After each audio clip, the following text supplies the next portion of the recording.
we're going to try to do a podcast YouTube segment going over pitch sequencing from one of our recent lives, Mitch Delfino, Robby Rowe. And we're starting from what was this, 4-9 live ABs, I think.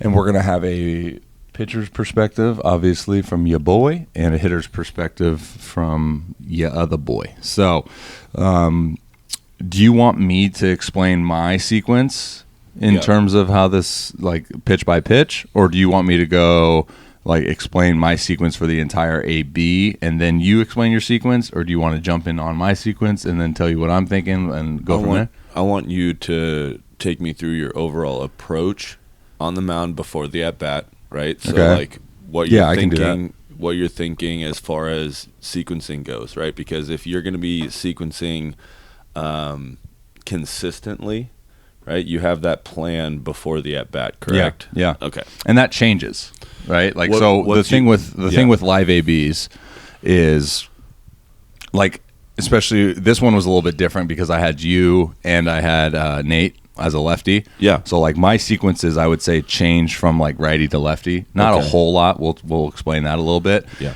And they explain, another thing to take note of is, like, in live ABs, there's sequences that I put into place that I wouldn't necessarily say I'm going to use in a game. Because I'm like playing with sequencing. Yeah, so like there was the one from, I think, the first time we did a live together where I threw you a 3-2 changeup and you were like, "Why throw your fastball?" I was like, "Well, it's because I'm not good with it." You know, so that's the thing. That's a good example of like why I like to put that into practice. But I get that. All right, we're gonna start with this one.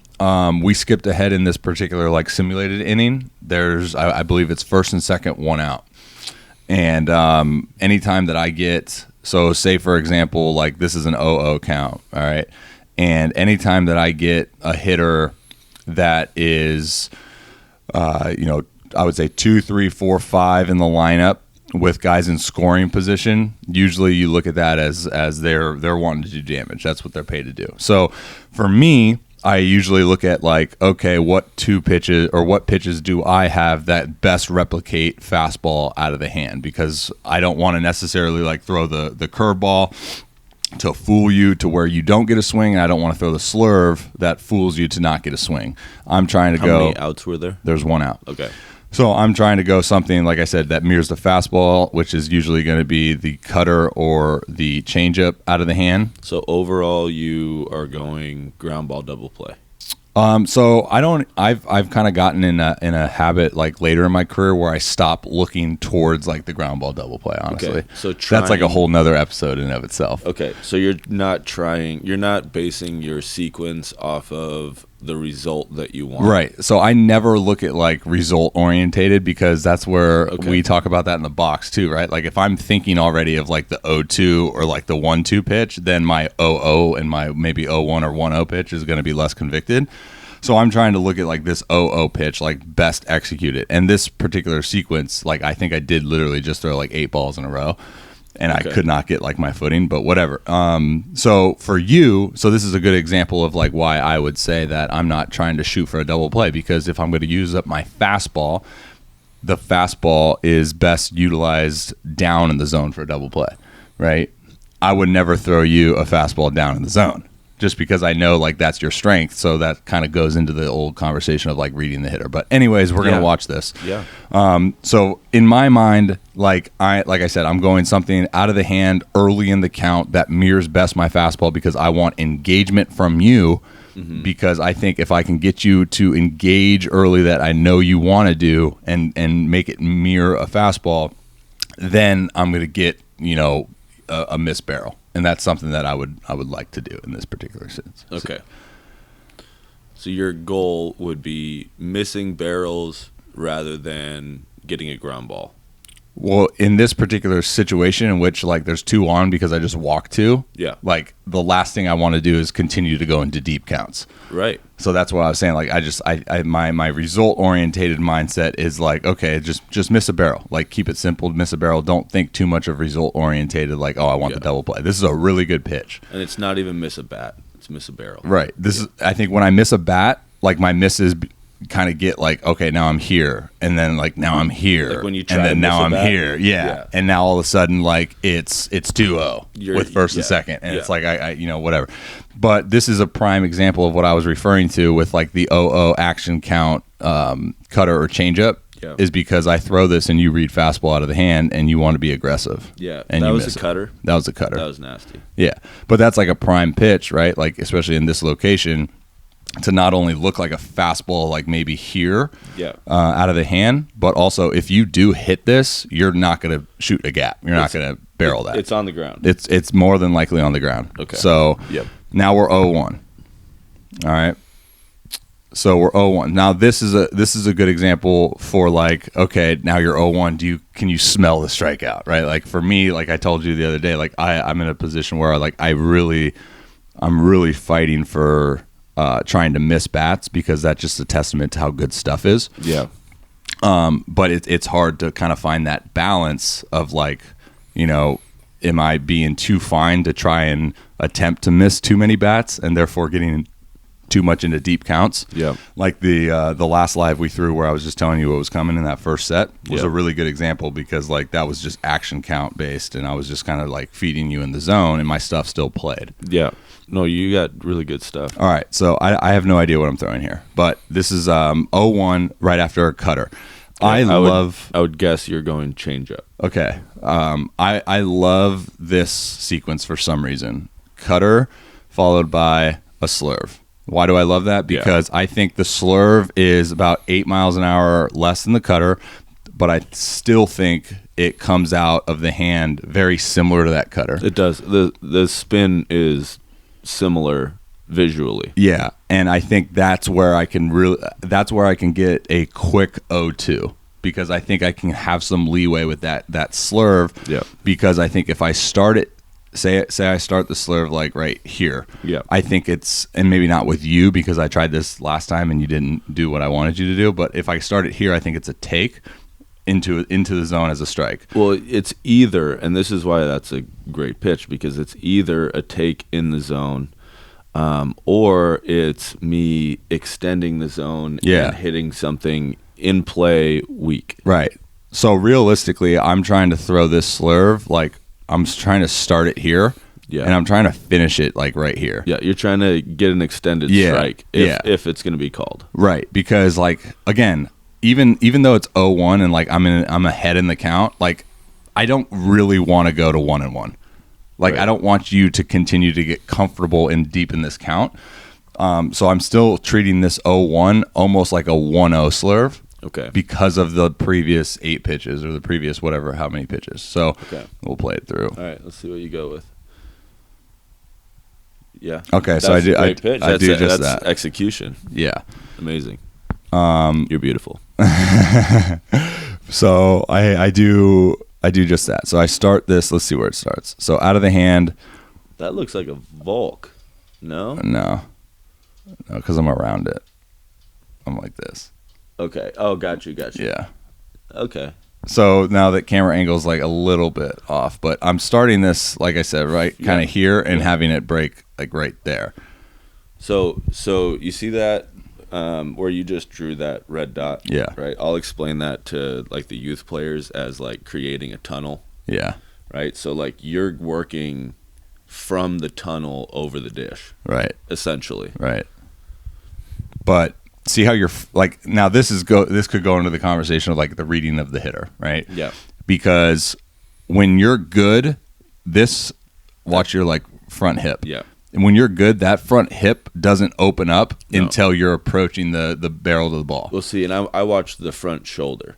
And the front shoulder is gonna fly if the front hip flies. Yeah, I mean they're interlinked. Yes, I would say absolutely. But like I'm reading this, and based off of the 0-0 cutter, right? Like you already were a quick trigger, which is already getting you going early. So like now that's why I like the slurve in this count. Yep. Because the slurve is even less hard, but it still looks like the same pitch out of the hand. Even so more. Now I can get you to go even more, and do exactly what I want. Right? You foul it off. Yep. Perfect. All right. So now. 0-2. So for me, 0-2, this is where I've fallen victim of in the past where like I get 0-2 and I'm like, okay, now it's time to get sexy. And I try to do like XYZ, and then all of a sudden it's like 2-2. Yeah. You know? See, and I'm thinking, okay, 0-2 with your arsenal, I'm thinking fastball up. Yeah. Okay, so you're thinking fastball up. Yeah. All right. So this is interesting because I've had success with this in the last few live ABs that we've done, and I might take this into the season. 0-2, I've thrown a cutter and a slurve, which are essentially two breaking balls. Cutter obviously being somewhat of a manipulation of a fastball, but out of the hand, something similar. Now, the success that I've had recently is the slurve combo with the curveball. Two different pitches. Curveball is kind of a mere piggyback with the slurve, as the slurve is kind of a piggyback with the cutter. See, I get it, but now you're going like spin again. Right. So the only reason I would say like I like that is because of, and this is the issue that I've had in the past. You showed me early bail, right, with the slurve at 75. Yeah. So like, but seriously, I know. But this is me maybe articulating too much because honestly, if I were to give you my honest answer, 0-2, I would say like, all right, fastball. See, I want you to go fastball up and set the curveball up. Right, but I will say like I would come back with that and be like, okay, well then why would you throw the fastball when his timing might just be the fastball? Like he might have the timing of the fastball down. Because you have room 0-2. So you're not throwing a fine fastball at the top that you're looking for a strike. You're setting up the curveball, and I, in the box, might swing at a fastball at my eyes right here.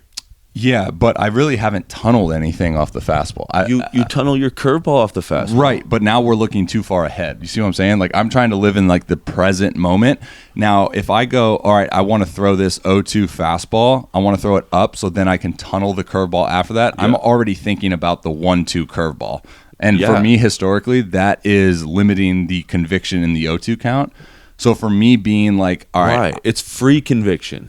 Yeah, but I understand that, but for me, in order for me to have success, and this is something I thoroughly believe, I need to be like, all right, 0-2, this is the pitch that's going to get the out. And because I've been somebody that like literally thinks about the entire sequence before like the at bat starts. Do you think you would be able to adjust that? So basically what you're saying is you went extremes, right? Yeah. So like you went from having the ability to look 3-4 pitches ahead, look at the entire at-bat sequence based on that, to, okay, now I'm not going to sequence at all.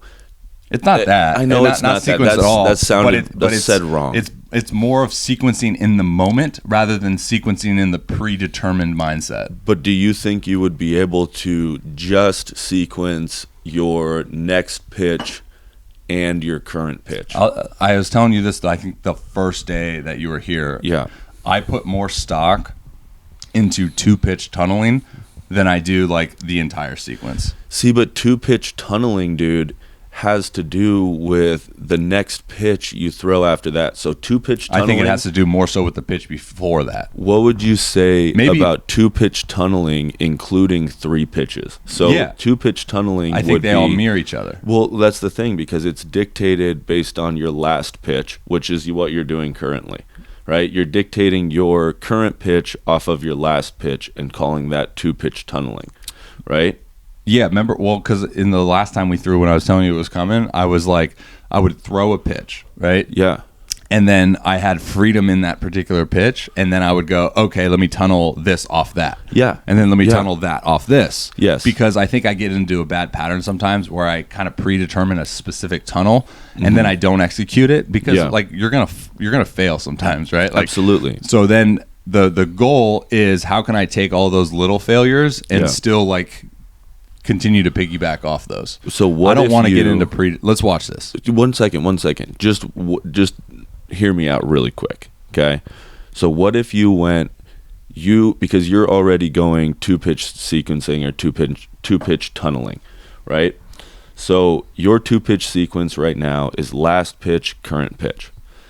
You could also go current pitch, next pitch, with the understanding that the next pitch is variable based on where your current pitch goes. Does that make sense? I think that's exactly, like, we're saying the same thing, but you're just using different context. We are, but I feel like right now, here's my biggest thing that I'll get across is I don't want to be in a 0-2 count or say 0-1, 0-0, whatever, and I don't want to be thinking about anything other than this particular pitch in this present moment. That's my biggest thing. I get that. And that's because I know for absolutes that I don't operate well when I do that. Okay?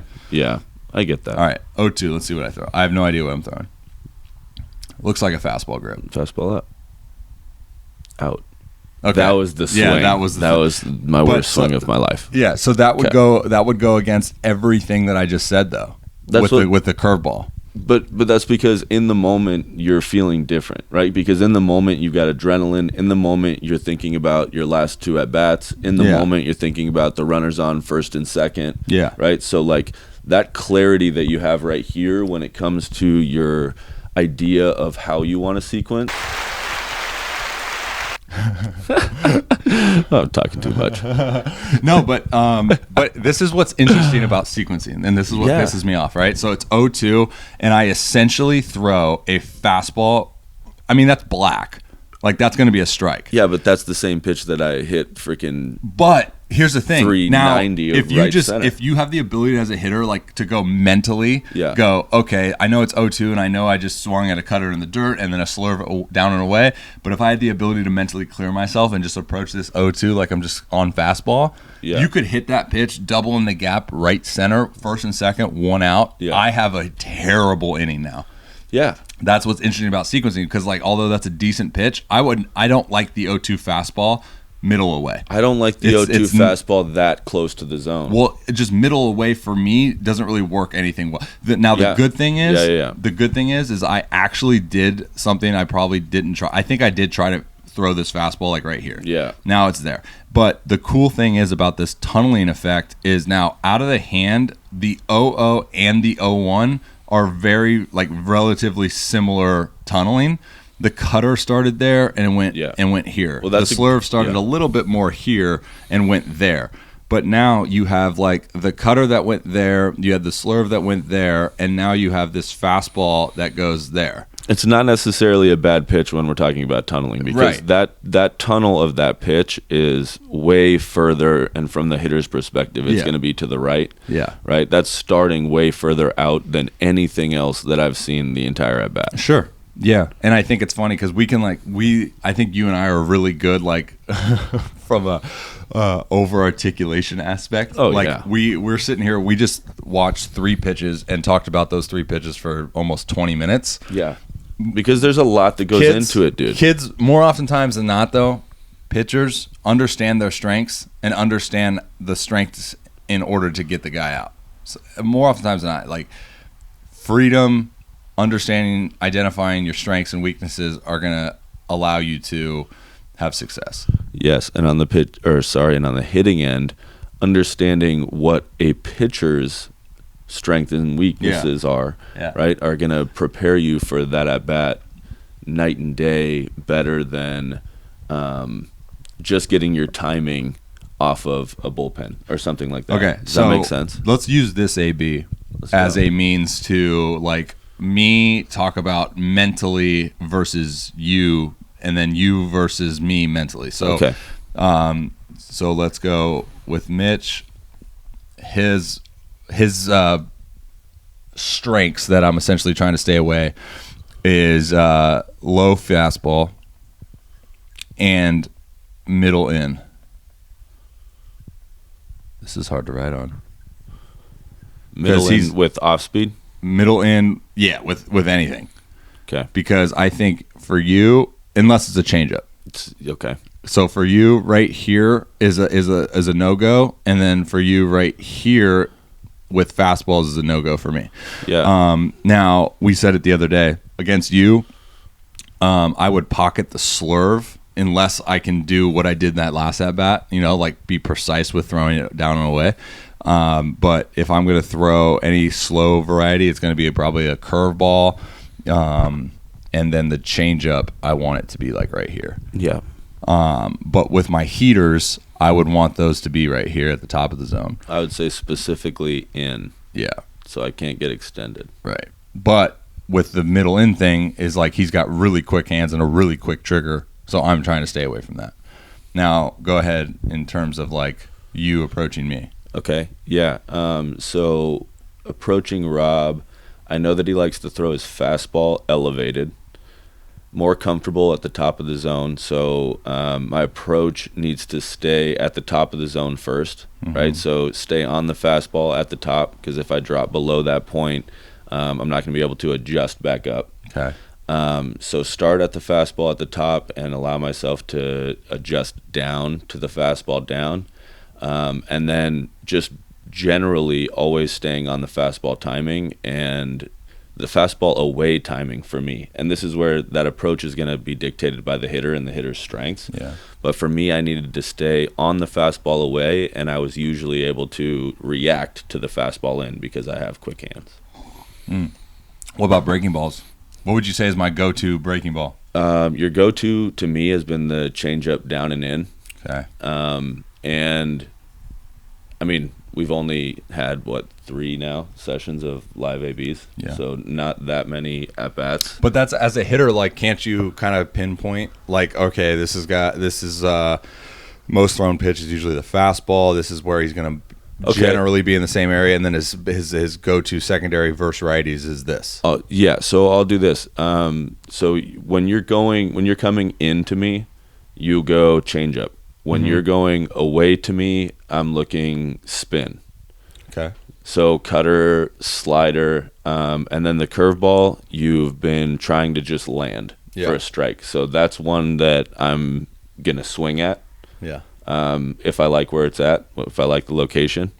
So basically, my swing pitches are fastball first. If you hang a curveball, like I want to take a swing at that because I'm going to be able to see that early out of the hand. Yeah. And then the changeup, my thought process is just stay inside because I know you got some good movement down and in. Yeah. So basically, like, get my barrel inside the ball. Yeah. And I mean, approach wise, like that's, back up the middle. Yeah. So I've got a little bit of room out front, right, to pull it. Yeah. If I think pull side with your off-speed pitches, I have no chance. I'm going to yank it foul every time. Right. All right. Let's see. So for me, it was situation was no on, no out. This is the first guy of the inning. Right. So I'm looking for an elevated fastball away. All right. And for me, first pitch of the inning, I'm just being in attack mode. I don't want to get too sexy, too fine, and start the inning 1-0. I have to have conviction, that he doesn't have my timing at this point if it was like a real game and he's facing me for the first time or whatever. So let's play it through. Okay, so I throw changeup 40 feet. See, that's another interesting thing that I don't really do a whole lot is like first pitch right on right changeup. Yeah. So now we go 1-0. Fastball elevated. Fastball elevated. Yeah. And this is like a testament, though, to like sometimes you don't have to be that good as a pitcher. Like, I landed my spot in terms of like the elevated, right? So like even if you miss this or if you don't swing at this, I'm getting a K on that. That's a middle fastball. Yeah, so it's a 1-0 fastball. And this is where I have had problems in the past where it's like the count's 1-0. I just threw a very uncompetitive changeup like right here. Yeah. So it's basically like your advantage count. Yeah, and I'm now going, okay, I didn't get the fastball up and away first pitch. Yeah. He tried to go nasty changeup. Now he's got to come back in with a strike, and so I'm even more comfortable going fastball. And then like all of those things working to your favor. Yeah. And you just get under it. I missed it. You missed it. And that's something that I think I need to see more of is because there's times in games where like I don't land my, 0-0 or whatever and I'm like, "Oh crap, now I need to like throw it like right here or like right there."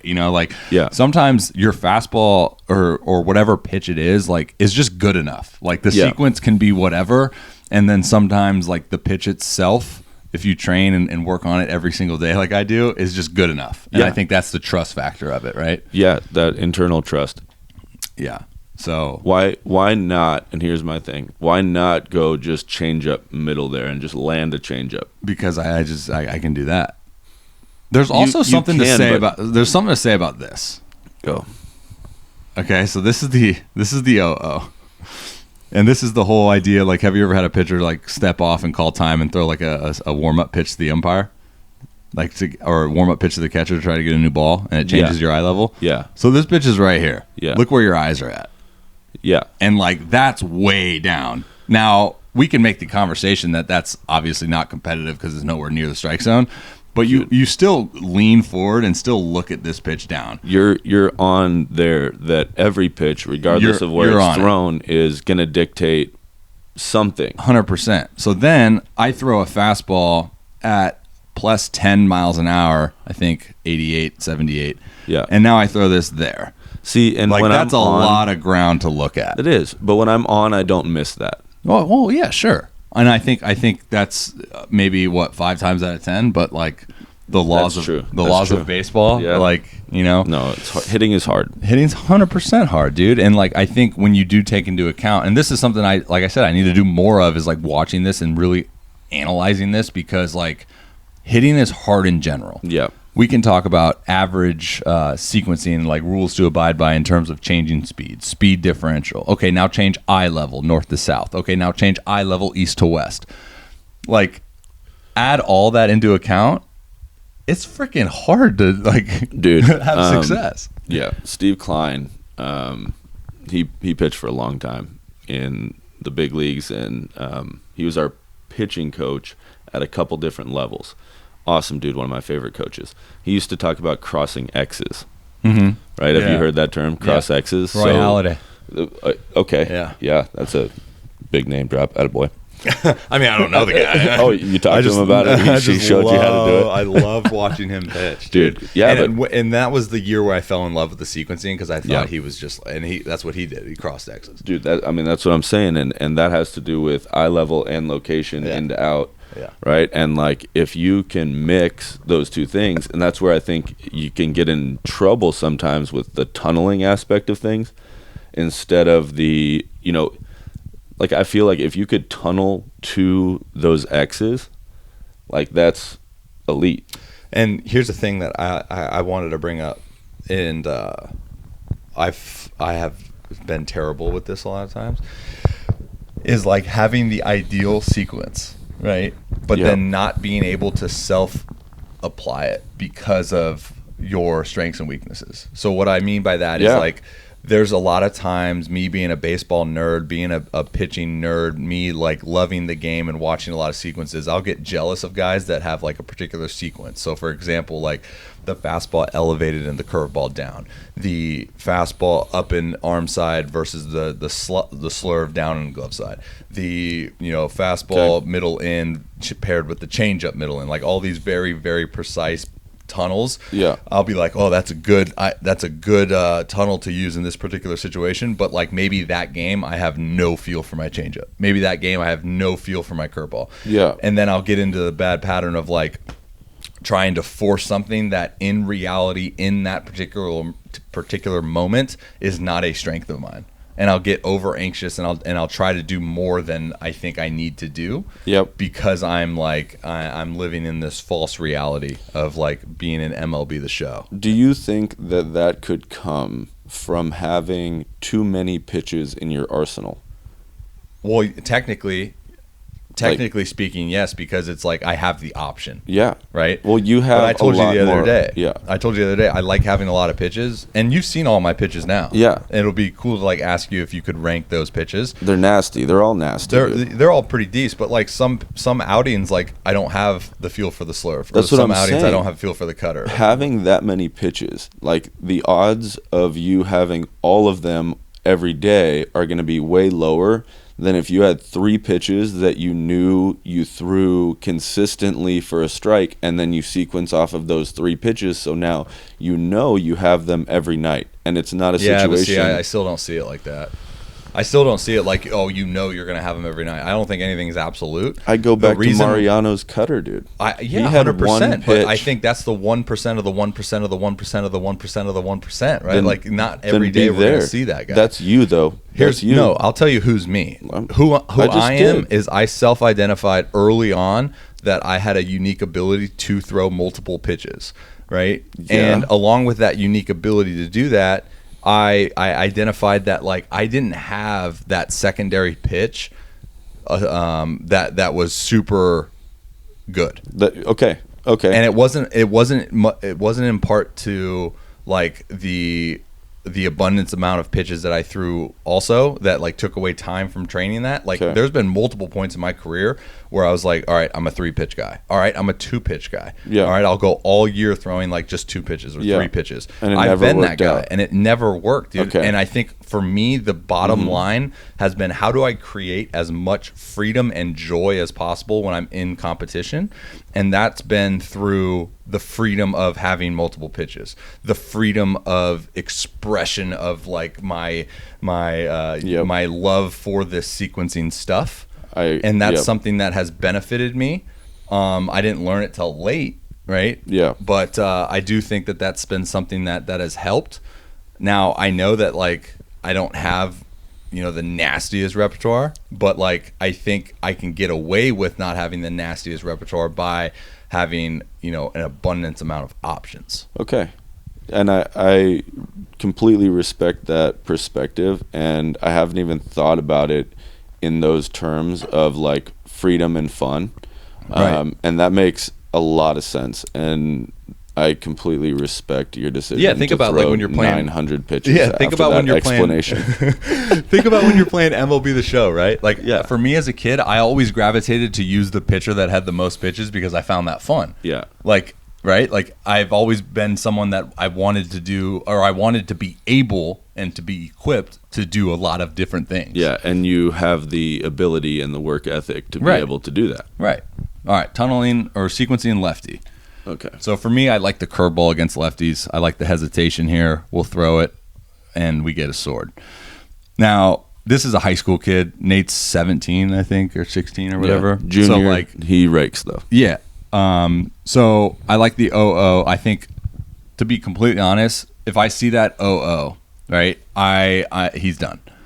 Because here's why. If I see that swing, let's go back to it. If I see this swing, 0-0 on a curveball with a slight hesitation windup, I see a lot of indecision from a hitter. So now from there, and tell me if I'm wrong, but you opened up the fastball up. I opened up a lot of different things. Yeah. I opened up, and I can look at like the windup too. Like I opened up another slow hesitation. Okay. I opened up a quick pitch. Yeah. I don't have to be fine with a quick pitch now. It opens up more freedom with the quick pitch. Yeah.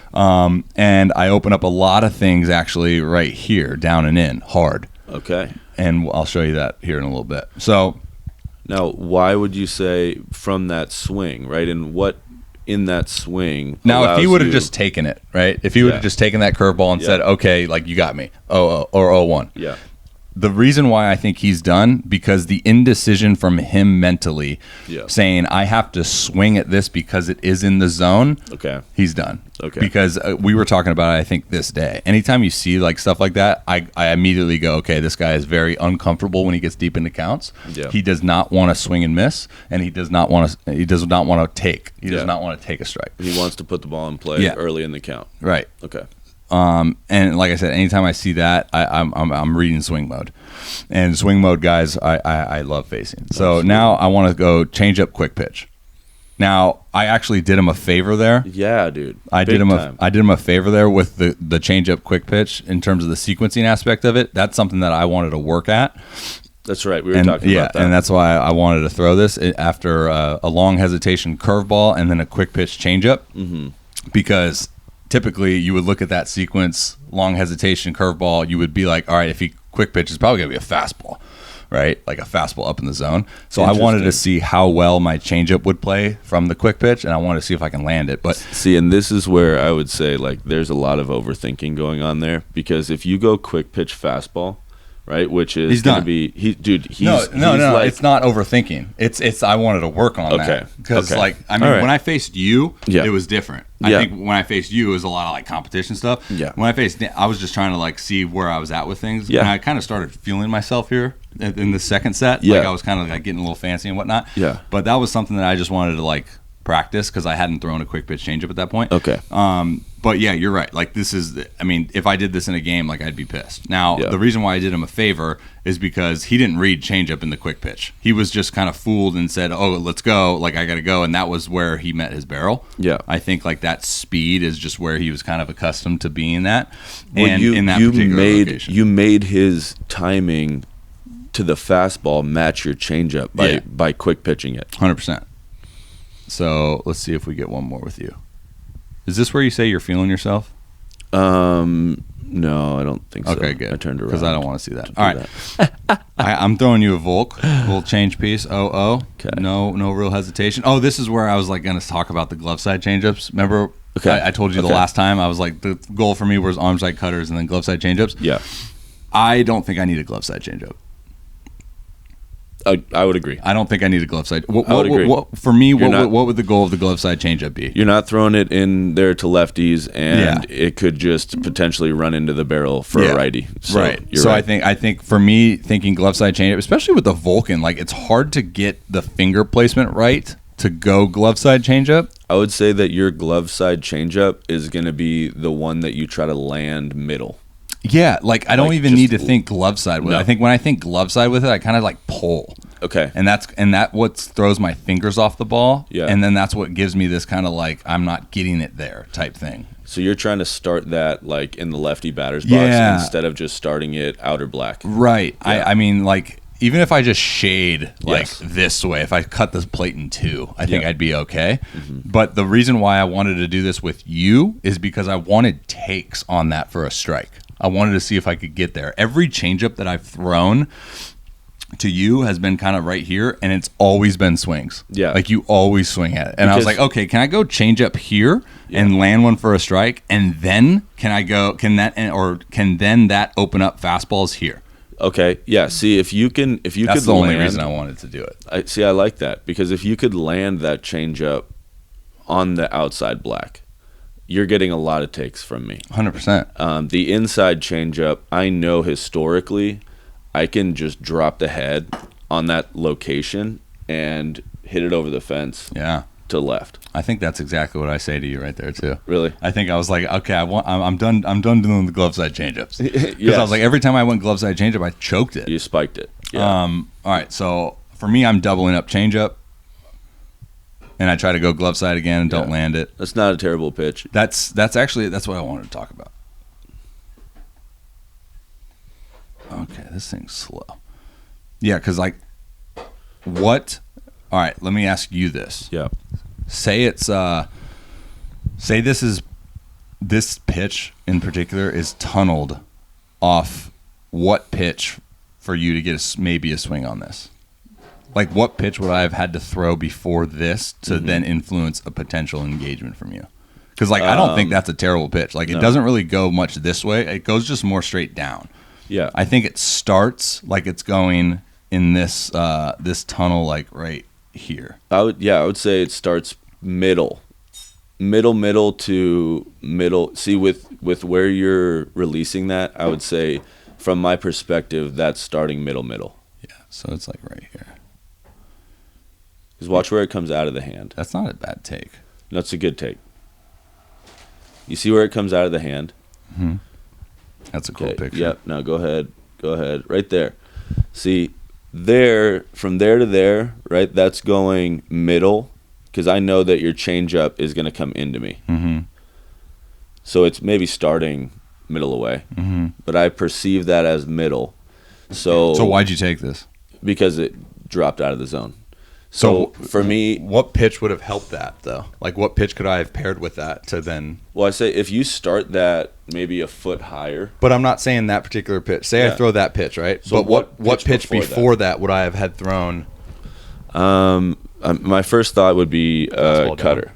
Oh, cutter. I would say fastball down would work too, but I probably would put that in play. You see what I'm saying? So you're not getting to that pitch if you throw the fastball down. If I fouled it off, then yes. Great tunnel after that. See, that's something that I haven't really paired well with you, or paired at all. Cutter, changeup. No, you haven't, and I think that's a great pairing, especially for the way that your cutter and your changeup both move in opposite directions. with a decent amount of movement. Right. So like, let's say, and here's my thing, because you can start the cutter middle and possibly get a strike on the outer half, and you can start the changeup middle and possibly get a strike on the inner half, and both of those are very difficult for me to get a barrel to, like, with a little juice. I think that's what, actually, now that we're talking about, I think that's what I was trying to do the last time I faced you. I was trying to just start everything here. Yeah. And I was trying to go cutters and changeups there. Yeah, see, and that's where for you, I would start with the movement that you have, and obviously you know the numbers and the movement profiles and all the crazy tech stuff. But for me, visually, right? Like, I want you to just start your stuff middle, because you've got movement to the corners and off the corners. Right, and so when you're too fine, once I see 100%. Where your balls are going, right, where your changeup's gonna land, where your cutter's gonna land, right. So I have a pretty good idea of that after facing you. What, probably 15 times? Oh, you've had more ABs than that. Have I? Okay. Yeah, bro. The last time we faced each other, I threw you a whole bucket. It's true. And one bucket was you on one ankle. Can we acknowledge these dolphins right now just swimming on the TV? Dude, I'm like in a trance right now. There's been some beautiful Is this real footage? Pictures. Is this live?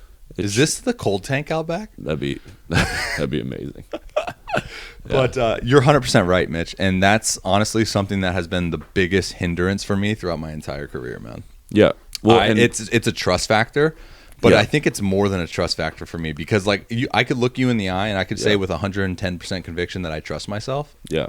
I've prepared. Yeah. I've checked all the right boxes. It's not trust, but it is essentially falling into that category in which, like, when I do get out there and perform, my overall, like, instinctual mentality, like, tells me to be like, all right, fastball down and away. You know what it is, dude? I think I just hit it on the head. It's because I grew up playing a lot of video games, not playing a lot of video games to be a kid and just like escape reality, playing a lot of video games to like fall in love with the sequencing aspect of it. Yeah. And I played all those video games with the reality of like, okay, if I throw this fastball and put it in that particular spot right there, the cold zone, he's not going to hit it. You were trying to win. Yeah. 100%. You're not 100%. But like in reality, like that sometimes is like the worst thing that you can take into a game, because you're trying to be too fine. I think you fall behind in counts. You don't let your overall stuff play to the best of its ability. Well, and like you said, like you were more comfortable the other day when you were telling me what was coming. Yeah. Because you were comfortable. You were comfortable throwing it in the zone, and you weren't worried about me finding a barrel. And I think I can attribute this, honestly, now that we're sitting here with a therapy session in hand. Yeah. I can attribute this to a lot of like me facing harmless.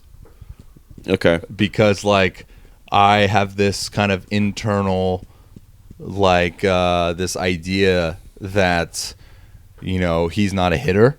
Yeah, and so like, you're more aggressive with your stuff. So like, you know, I'm like, okay, Robby, don't fall into a pattern of just like grooving pitches, and even though he's gonna get out and look foolish, like that's not gonna influence success at, like, you know, the levels that I play at. So I like hold myself to a higher standard and a higher accountability. Yeah, you try to be too fine. But then like when I face you, obviously being like a professional hitter, and I see these, you know, my stuff plays, obviously you've raked me as well, you know, it's not just a one-way street, but like it gives me that freedom of like, okay, I know that if he gets a hit off me, I don't look as bad as if like Harmless gets a hit off me, you know? Well, yeah, and that's kind of silly, but I know.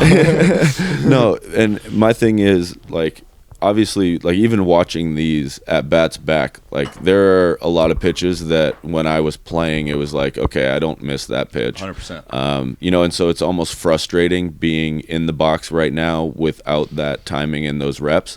But where I feel like it's super cool and awesome is that your perspective from a pitching standpoint, right, and my perspective from a hitter's standpoint are completely opposite perspectives, right? And so like what I feel like being here and standing in the box and seeing the way that your movement, seeing the way that you pitch, dude, just in general, right? How you approach a hitter.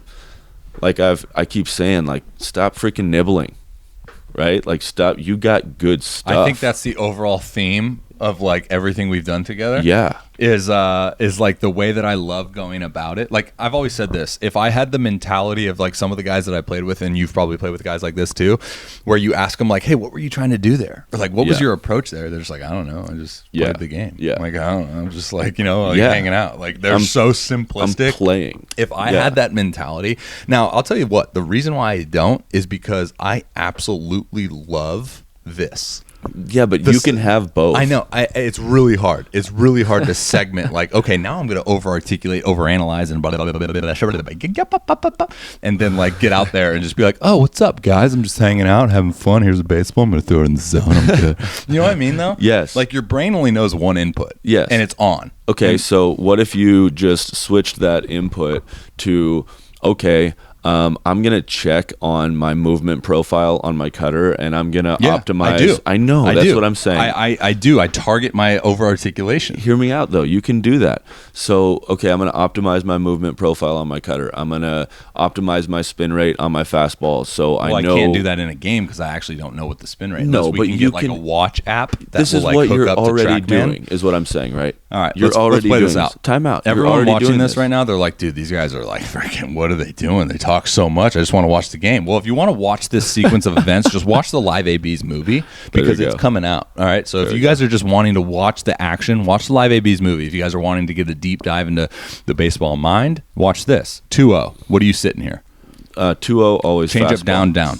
2 changeups in a row, down, down. 2-0. Fastball. All right. We're sitting fastball. Are you sitting fastball in what area? Like I said, I have to sit fastball away consistently. But 2-0-3-1, I'm sitting fastball away, and I'm thinking catch it out front.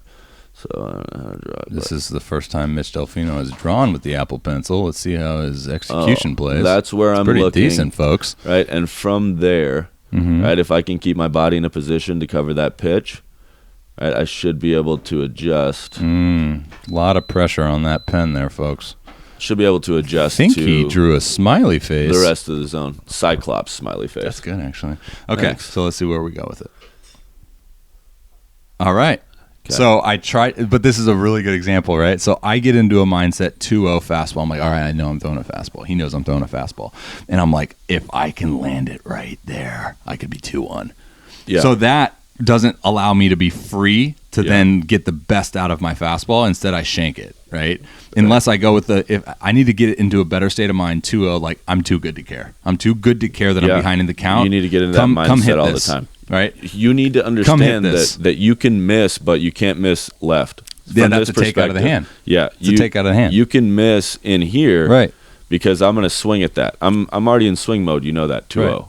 Right. 100%. So now just don't allow yourself to miss outside. If you're gonna miss, throw it middle. That's the thing, dude. Throw it middle, and then if you miss in. And I'm okay sometimes where I'm like, okay, I have the right mental. This is a good note. I'm okay if on that pitch I missed here, right? I'm okay if mentally I was saying, here you go. How far can you hit it?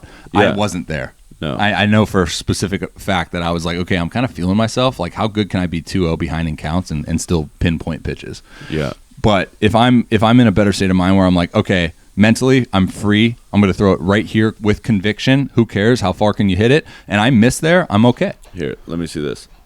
Because this is what I would recommend you do. I would go there. Yeah, but that restricts me a little bit. Why? Because I know for a fact when I'm east to west, right? East to west, in, out, I'm a little bit more restricted than when I am north to south. If I'm north to south, I have a lot more freedom because I've never been somebody that's good at this, but I have been somebody that is good at this. Okay. And that's a freedom aspect of it. That's something I learned late. Yeah. So 3-0, how we doing? We do just that. And this is such a good testament for me because that's a ground ball to third, right? And now I'm out of the inning. Yeah. So it's like I didn't do anything but just the fact that like, okay, instead of thinking like I'm going to pinpoint this pitch, I'm just going to be like, all right, I'm throwing it up. And there was and middle, it wasn't middle. even up, dude. It was right middle, and you got yourself out. Now you're obviously out of shape and whatever. Like wow, wow! I don't think I said that. My goodness. When did off timing become out of shape? Okay, all right, that's okay. Okay, your eyes are out of shape. Yep. Okay, I need to get my timing back and my 6-pack back, I guess, to be comfortable on this couch. To be honest, your timing's not out of shape because if you watched us play ping pong, you could not tell. Like, you couldn't even say like that Delfino guy's his timing's off. No, it's just the timing in the box. Because it takes a lot more than just timing the pitch. It takes rhythm. It takes a lot of things, man. But a lot of control. That's a 5-3. Yeah, down the middle. Well, I don't know, man. At City Park, that might be a chopper. All right, it's chopper a triple double. down the line. I'm taking second.